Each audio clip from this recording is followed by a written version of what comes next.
আৰু মুখ্যমন্ত্ৰী আজি এইটো দেখাইছে। এইটো কি? এইটোক মুখ্যমন্ত্ৰী বিশ্লেষণ কৰক। মুখ্যমন্ত্ৰী যে কথাই কথাই এইটো দেখাই থাকে, মুখ্যমন্ত্ৰী এইবিলাকতো আমাৰো আছে, আমিতো নেদেখাওঁ নহয়। আৰু দ্বিতীয়বাৰ আপুনি ঠেংগা মেংগা দেখাই অসমক আপুনি তলত নিনিব, অপমান নকৰিব, এইটো মুখ্যমন্ত্ৰীৰ প্ৰতি মোৰ আহ্বান থাকিল। সৰ্বভাৰতীয় জমিয়ত উলামায়ে হিন্দৰ সন্মানীয় সভাপতি মৌলানা মাহমুদ মাদানী চাহাব, তেখেতে যোৱাকালি বেংগলৰ কোনোবা এটা অঞ্চলত প্ৰগ্ৰাম আছিল, তাৰ পৰা তেখেতে আহি বাগডোগৰা এয়াৰপৰ্টৰ আশে পাশে ক'ৰবাত প্ৰগ্ৰাম আছিল কৰি তেখেতে অসমেদি আহিলে। আজি গুৱাহাটী এয়াৰপৰ্টৰ পৰা তেখেতে দিল্লীমুখী গৈ আছে। আৰু যোৱাকালি আহোঁতে তেখেতে বিলাচীপাৰা হৈ আহিল, যিহেতু বেংগলৰ পৰাতো আৰু ধুবুৰীদি সোমালে বিলাচীপাৰা হৈ আহিব লাগিব। তাৰে পীড়িত মানুহখিনিৰ অৱস্থা বুজ লৈ আহিলে তেখেতে। ৰাতি তেখেতে গোৱালপাৰাত নাইট হোল্ড কৰিছে আৰু গোৱালপাৰা হাছিলা বিলৰ উচ্ছেদিত মানুহৰ 2-4জনৰ লগত সাক্ষাৎ কৰি তেখেতে সেই অৱস্থাখিনিও বুজ লৈছে। আজি তেখেতে আৰ্লি ইন দ্য মৰ্ণিং তেখেতে গুৱাহাটী আহি, যিহেতু তেখেতৰ ফ্লাইট আছে, 12টা এটাত ফ্লাইট আছিল, তেখেতে প্ৰেছৰ বন্ধুসকলক সম্বোধন কৰিছে। মই লক্ষ্য কৰিছোঁ তেখেতে কিমান মানে কালচাৰলি এজন মানে চিভিলাইজড ব্যক্তি, সৰ্বভাৰতীয় এটা স্বাধীনতা সংগ্ৰামী সংগঠনৰ মুৰব্বী হিচাপে কিমান ধুনীয়াকৈ তেখেতে সাংবাদিক বন্ধুসকলক এড্ৰেছ কৰিছে। কিন্তু কালি মই লক্ষ্য কৰিলোঁ অসমত সৰ্বভাৰতীয় জমিয়তৰ সভাপতি, যি সংগঠনৰ মানে কোটি কোটি সদস্য গোটেই ভাৰতবৰ্ষত আছে, লাখ লাখ সদস্য অসম ৰাজ্যত আছে, মই নিজে যি সংগঠনৰ এজন সদস্য হওঁ, আমাৰ অসম বিধানসভাৰ সদস্য হাফিজ বছিৰ কাছিমি চাহাব যি সংগঠনৰ সদস্য হয়, প্ৰাক্তন বিধায়ক প্ৰয়াত মৌলানা আব্দুল জলিল ৰাগিবি যি জমিয়তৰ অসমৰ মুৰব্বী আছিল, আমাৰ মাননীয় সভাপতি তথা ধুবুৰীৰ প্ৰাক্তন সাংসদ মৌলানা বদৰুদ্দিন আজমল চাহাব যি সংগঠনৰ অসমৰ মুৰব্বী হয়, বা যিটো স্বাধীনতা সংগ্ৰামী সংগঠনৰ অসমত এটা সময়ত আপোনালোকে জানে বাস্কান্দিৰ হুজুৰ বুলি জনাজাত যিজন বুজুৰ্গ পণ্ডিত হজৰত মৌলানা শ্বেখ আহমদ আলী হাছান চাহাব দীৰ্ঘদিন অসমৰ সভাপতি আছিল। তেখেতে এনেকুৱা এটা শক্তিশালী সামাজিক এটা স্বাধীনতা সংগ্ৰামী এটা সংগঠন, সেই সংগঠনৰ মুৰব্বী আমাৰ অসমত আহিছে। আৰু তেখেতৰ বেংগলত প্ৰগ্ৰাম আছিল, আজি এয়াৰপৰ্টৰ পৰা গুৱাহাটীৰ পৰা যাব,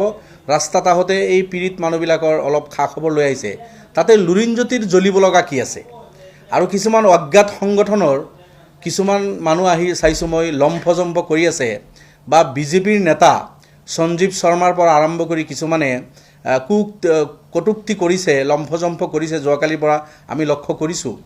বা আজি মুখ্যমন্ত্ৰীও আমি দেখিছোঁ যে তেখেতে অসমত অহাৰ কাৰণে মুখ্যমন্ত্ৰীও মানে জ্বলি চাৰখাৰ হৈ আছে আৰু তেখেতে বেয়া বেয়া মানে আচৰণ মুখ্যমন্ত্ৰী কৰি আছে। মুখ্যমন্ত্ৰীৰ মানে যিটো তেখেতৰ সচৰাচৰ তেখেতে যিটো কৰি থাকে, সৰু ল'ৰাৰ দৰে, সৰু ল'ৰা কাজিয়া লাগিলে যেনেকুৱা এজনে আনজনক লেঠু দেখায় বা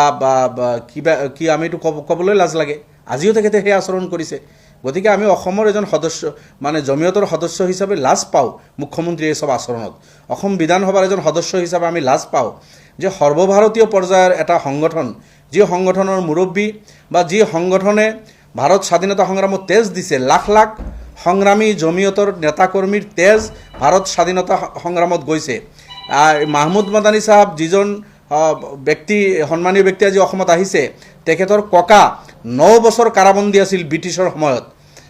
ভাৰতৰ বিভিন্ন ঠাইত তেখেতক কাৰাবন্দী কৰা হৈছিল, 9 বছৰ জেল খাটি তেজ দি ভাৰত স্বাধীন কৰিছে, যি পৰিয়ালৰ বংশৰ ব্যক্তি। আৰু জমিয়ত উলামায়ে হিন্দ সৰ্বভাৰতীয় পৰ্যায়ত বিভিন্ন জাতি জনগোষ্ঠীৰ মানুহ যেতিয়া বিপদত পৰে, সেইসকলৰ আইনী লৰাই সুপ্ৰিম কোৰ্টত যুঁজে তেখেতসকলে, বা বিভিন্ন সময়ত তেখেতসকলে অসমীয়া জনতা বা আমাৰ অসমতো যেতিয়া দুৰ্যোগৰ সন্মুখীন আমি হওঁ, তেখেতসকলে আহি আমাৰ ওচৰত থিয় হৈ আমাক সান্ত্বনা দিয়ে বা এই সংগঠনে কাম কৰে। তেনেকুৱা এটা পবিত্ৰ সংগঠন, আৰু সেই সংগঠনৰ মুৰব্বী এজন কালচাৰ্ড চিভিলাইজড এজন ব্যক্তি। কথা বাৰ্তা আপোনালোকে দেখিছে কিমান জুখি মাপি তেখেতে আইনৰ গণ্ডিৰ ভিতৰত থাকি কথা বাৰ্তাখিনি কৈছে। তাৰ বিপৰীতে লুৰিণজ্যোতি গগৈৰ পৰা আৰম্ভ কৰি বিজেপিৰ নেতা পালি নেতাৰ পৰা আৰম্ভ কৰি মুখ্যমন্ত্ৰীৰ পৰা আৰম্ভ কৰি কিছুমান অজ্ঞাত সংগঠনৰ চিতু মিতু এনেকুৱা ধৰণৰ কিছু ব্যক্তিৰ যিবিলাক উক্তি সঁচাকৈ বৰ দুখজনক, আৰু মই কণ্ডেম কৰিছোঁ এইসকলৰ ব্যক্তিৰ এই আচৰণক। আৰু সৰ্বভাৰতীয় জমিয়তৰ সভাপতি অসমত 100 বাৰ আহিব, তেখেতসকলে অসমত 1000 বাৰ আহিছে। ভাৰত স্বাধীনতা সংগ্ৰামত তেখেতসকলৰ তেজ আছে, জমিয়তৰ লাখ লাখ মানুহে মানে তেজ দিছে, দিল্লীৰ পৰা লাহোৰলৈকে কোনো এখন গছ নাছিল য'ত জমিয়তৰ কেডাৰবিলাকক ফাঁচী কাঠত ব্ৰিটিছে ওলোমোৱা নাছিল আৰু সেই সংগঠনৰ বিষয়ে লুৰিণজ্যোতি গগৈ নাজানেনে তো অসমৰ মানুহক অত্যাচাৰ কৰিব মুখ্যমন্ত্ৰীয়ে অত্যাচাৰিত ব্যক্তিৰ ওচৰত যদি মাহমুদ মাদানী আহি থিয় হয় লুৰিণজ্যোতি গগৈৰ জ্বলিবলগীয়া কি আছে লুৰিণজ্যোতি বেয়া পাবলগীয়া কি আছে লুৰিণজ্যোতি কোন হয় মাহমুদ মাদানী চাহাবক থ্ৰেট কৰিবলগীয়া যে তেখেত অসমত আহিছে তেখেতক গ্ৰেপ্তাৰ কৰিব লাগে তেখেতক জেলত সোমাই দিব লাগে এই ধৰণৰ কথা আৰু লুৰিণজ্যোতি কাৰ লগত আছে ৰকিবুল হুছেইনৰ লগত আছে লুৰিণজ্যোতি গৌৰৱ গগৈৰ লগত আছে লুৰিণজ্যোতিক পাখাৰ তলত লৈ এইসকলে পলিটিক্স কৰি আছে তাৰমানে আমি বুজিছোঁ এই কথাটো কংগ্ৰেছে এই কথাটো স্পষ্ট কৰক যে সংখ্যালঘুৰ ওপৰত নিৰ্যাতন হ'ব অসমৰ সংখ্যালঘুক নিৰ্যাতন কৰিব সংখ্যালঘু হ'ল বুলি সেইসকলৰ ওচৰত সৰ্বভাৰতীয় পৰ্যায়ৰ হওক বা ৰাজ্যিকৰ কোনো ব্যক্তি তেখেতসকলৰ ওচৰত যাব নোৱাৰিব নেকি আপোনালোকে মাৰিব কাটিব শেষ কৰিব তাৰপিছতো এইসকলৰ কাৰণে যদি কোনোবা আইনী যুঁজ দিয়ে সেইসকলৰ খবৰ ল'বলৈ কোনোবা আহে সেইজন ব্যক্তিক গ্ৰেপ্তাৰ কৰিব লাগে বুলি এনেকুৱা ধৰণৰ দাবী উত্থাপন কৰা আৰু এইজন লুৰিণজ্যোতি গগৈয়ে যেতিয়া NRCৰ কাম চলি আছিল লুৰিণজ্যোতি গগৈ যি সকলক প্ৰতিনিধিত্ব কৰিছিল সেইসকলে লাখ লাখ মানুহৰ নামত অবজেকশ্যন কৰিছিল ঘৰত বহি আৰু যেতিয়া সেই অবজেকশ্যন কৰা মানুহখিনিক যিসকলৰ নামত অবজেকশ্যন কৰিছিল NRCৰ সময়ত তেখেতসকলে হিয়াৰিঙত গৈছিল অবজেক্টৰসকল অহা নাছিল 2 নম্বৰী অবজেকশ্যন কৰি সংখ্যালঘুক হাৰাশাস্তি কৰিছিল তাৰ অন্যতম আছিল লুৰিণজ্যোতি গগৈ ঠিক আছে সেইবিলাক দিন গ'ল মানুহৰ পাহৰি যোৱা নাই আজি আকৌ আশুডিবি হওক উৰিয়ামঘাট হওক হাছিলা বিল হওক বিলাসীপাৰা হওক এই উচ্ছেদিত সংখ্যালঘু নিপীড়িত মানুহৰ খবৰ ল'বলৈ কোনোবা আহিব নোৱাৰিব বা আহিলে সেইসকলক গ্ৰেপ্তাৰ কৰিব লাগিব তো বৰ মানে লজ্জাজনক মন্তব্য বুলি মই এইটোক অভিহিত কৰিছোঁ আৰু মই লুৰিণজ্যোতি গগৈক কৈছোঁ কথা বাৰ্তা কোৱাত অলপ চিন্তা চৰ্চা কৰি ক'ব আপুনি আপোনাৰ কাম কৰি যাওক আপোনাৰ সংগঠনৰ কাম আপুনি কৰক আমি বাধা দিব জনাই মই জমিয়তৰ এজন কৰ্মী মই মোৰ জমিয়তক আপুনি মোৰ জমিয়তৰ মুৰব্বী কেনেকৈ ক'বলৈ আপুনি ক'ত সাহস পালে কোনে আপোনাক এই অধিকাৰ দিলে আৰু এজন ভাৰতীয় নাগৰিক এজন ভাৰতৰ এটা শক্তিশালী সংগঠনৰ মুৰব্বী ভাৰতবৰ্ষৰ চুকে কোনে যি ঠাইত তেখেতে সংবিধান প্ৰদত্ত অধিকাৰ লৈ যাব পাৰে যোৱাৰ অধিকাৰ আছে আপুনি কোনহে বাধা দিবলৈ আপুনি কোনহে গ্ৰেপ্তাৰ কৰিবলৈ আৰু মুখ্যমন্ত্ৰী আজি এইটো দেখাইছে এইটো কি এইটোক মুখ্যমন্ত্ৰী বিশ্লেষণ কৰক মুখ্যমন্ত্ৰী যে কথাই কথাই এইটো দেখাই থাকে মুখ্যমন্ত্ৰী এইবিলাকতো আমাৰো আছে আমিতো নেদেখাওঁ নহয় মুখ্যমন্ত্ৰী দুদিন পিছে পিছে এইটো দেখাই দিয়ে এইটোতো আমিও দেখাব পাৰোঁ কিন্তু আমি নেদেখাওঁ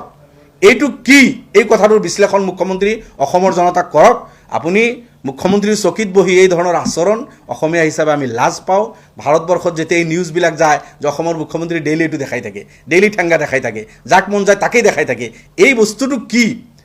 এইটো আপুনি ইমান দেখাই থাকে ইমান আপোনাৰ কিয় ভাল লাগে অসমীয়া জনতাক আপুনি ইমান অপমান কিয় কৰে মুখ্যমন্ত্ৰীৰ চকীত বহি আপোনাৰ এই আচৰণে যে গোটেই অসমবাসীক লাজ দিয়ে ভাৰতবৰ্ষত অন্য জায়গাত যেতিয়া আপোনাৰ এই লেঠুটো ঘূৰি থাকে তেতিয়া মানুহে লাজ পায় অসমীয়া হিচাপে আমিও লাজ পাওঁ গতিকে মুখ্যমন্ত্ৰীক মই আহ্বান জনাইছোঁ আপুনি ক্লিয়াৰ কৰক আপোনাৰ এই লেঠুটোত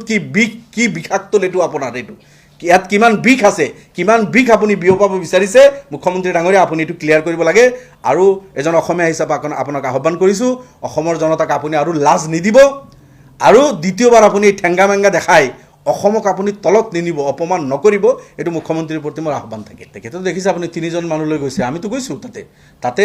মাদানী চাহাব আজমল চাহাব আমি জমিয়তৰ ফালৰ পৰা এইখিনি মানুহক ত্ৰাণ সাহায্য দিছোঁ ইতিমধ্যে গৈ হাছিলা বিলত আমি নিজে গৈ মানুহক চাউল দালি সামগ্ৰী তিৰপাল এইবিলাক আমি বিতৰণ কৰিছোঁ যি হাছিলা বিলত মাদানী চাহাবে কালি 3জন মানুহ লৈ গৈছে হাছিলা বিলত আমি 3বাৰ গৈছোঁ এবাৰ নহয় হাছিলা বিলত এই ঠাইত আমিতো যিদিনাখন ঘটনা ঘটি আছিল তেতিয়া আমাক সোমাব দিয়া নাই ইয়াৰ পিছততো আমি গৈ হাছিলা বিলত ত্ৰাণ সাহায্য দিছোঁ আমি জমিয়তৰ ফালৰ পৰা মাদানী চাহাব আৰু আজমল চাহাবৰ ফালৰ পৰা বিলাসীপাৰাত আমি ত্ৰাণ সাহায্য দিছোঁ মানুহক আশুডুবিৰ মানুহক আমি জমিয়তৰ ফালৰ পৰা মাদানী চাহাব আৰু আজমল চাহাব আমাৰ ফালৰ পৰা জমিয়তৰ ফালৰ পৰা আমি মানুহক সাহায্য ইতিমধ্যে বিতৰণ কৰিছোঁ আৰু সাহায্য বিতৰণ কৰিব লগা আছে যিখিনি পুলিচে হেমন্ত বিশ্বৰ পুলিচে এইখিনি ৰখাই থৈ দিছে দিব দিয়া নাই এইখিনি তো গতিকে এইটো এনেকুৱা কথাই নহয় যে কালি সব সংগঠনে অখিল গগৈকে একদম ৰাজ আদিত্য দি নি সেইবিলাক জাগা বাছৰ পৰা নামাই ক'ত বাইকত বহিব লাগিব বাইকৰ পৰা ক'ত সোমাব লাগিব সেইদিনাখনে সোমাইছে তাৰ একমাহ পিছত মাদানী চাহাব সোমাব নোৱাৰিবনে